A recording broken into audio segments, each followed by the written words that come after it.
it's not just Pat Robertson who is so sick of having stuff jammed down his throat. No. Pat Robertson's not the only person just sick of having jam down his throat.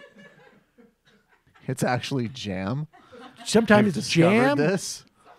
It's peach jam. Governor Pat McCrory of North Carolina, who today announced that he was suing the federal government for the right to not have all this non-discrimination stuff jammed down his throat in North Carolina, was on Fox News Sunday when even Fox was like, why are you so determined that transgender people not have any rights in your state? Like, what is really, why can't you let go, Pat McCrory? But I'm going to get to the money issue in a second, but how many cases have you had in North Carolina in the last year where people have been convicted of using transgender protections to commit crimes in bathrooms? This wasn't a problem. That's the point I'm making. This is the Democratic Party and the left wing of the Democratic Party. But have there been any cases of this? Not that I'm aware of. Have there been any cases in the last 5 years? Why did the Democratic Party... All right, pause it. Now, I want you to notice what McCrory's doing here. Chris Wallace says, has there been any cases of a transgender person using that as a means in which the fact that to go into a bathroom that is that is the opposite of what their gender was on their birth certificate, to assault, abuse, scare, in any way harm, and theoretically, I guess it's like transgender women, right, who were born as with a male birth certificate at that time, and then gone into a women's bathroom and scaring. Has there been any case of that? Now, McCrory doesn't even answer that question. He goes, well, that's why I have a problem here, because why would you need this law in Charlotte in the first place? Well, I think it's very easy to find instances where transgender people are being discriminated against, though, where they may get beat up for going into a bathroom, or they may have people yell at them or tell them they can't go in. But he's not going to address that. He's going to try and conflate the thing. Now, why would he have to do that if it was the case that all this stuff is being jammed down his throat? Why couldn't he just answer this question? Well, he can't. But I guess the question is, forgive me if I may, sir, why not just then let it go? If there's not a case of transgender people going in and molesting little girls. I haven't used that at all. This is an issue of expectation. Well, you did say a boy who thinks he's a girl going into a girl's bathroom. And that's where there's an expectation of privacy.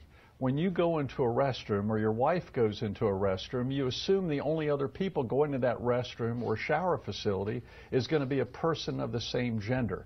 That's been an expectation of privacy that all of us have had for years. But if there's no problem, then why pass the law in the first place? There can be a problem because the liberal Democrats are the ones pushing for bathroom laws, and now President Obama and one of my successors as mayor of Charlotte wants government to have bathroom rules. I'm not interested in that. We did not start this on the right. Who started it was the political left in Houston, Texas, then Charlotte, North Carolina, and now, frankly, in Washington, D.C. Let's talk. Yeah. Man, if they would just... Why, we can't... You never even hear us being able to go out and talk about our white heritage anymore, either. Do you honestly know of any normal, well-adjusted people who spend this amount of time obsessing about who they're sharing a bathroom with? No. I mean, the whole point of public bathrooms is you just want to get in and out of them as quickly as possible. That is like the only takeaway of public bathrooms. Also, people watching. Okay. It's a great place. I love how that really reveals more and more every day that I don't want you in my public bathroom. Jesus. I don't understand. Matt's like, what I like to do is speed up an audio book and just hang out in the toilet. Well, man. To be fair, the last thing you want is a transgendered woman looking over at your vagina as you're going to the bathroom in the urinal, right? Isn't that the way it works?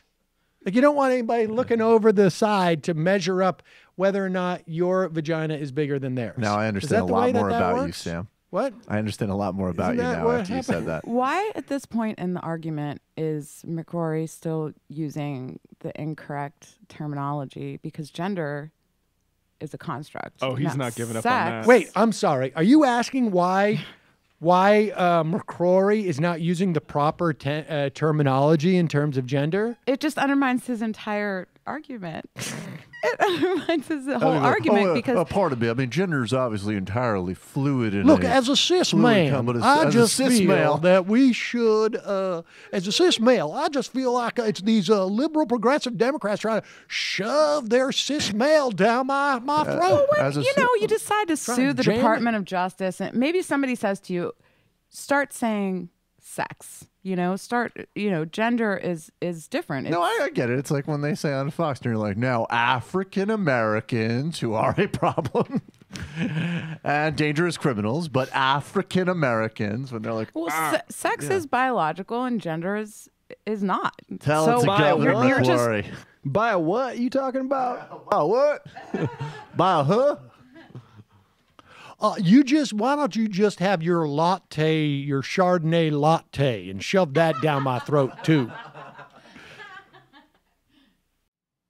Hi, I'm Sam Seder, and this is an Ann Coulter doll. You should not be immigrating here. Stay in your country and hate us. For smart progressive talk and a little bit of this and even a little bit of that. Mission accomplished.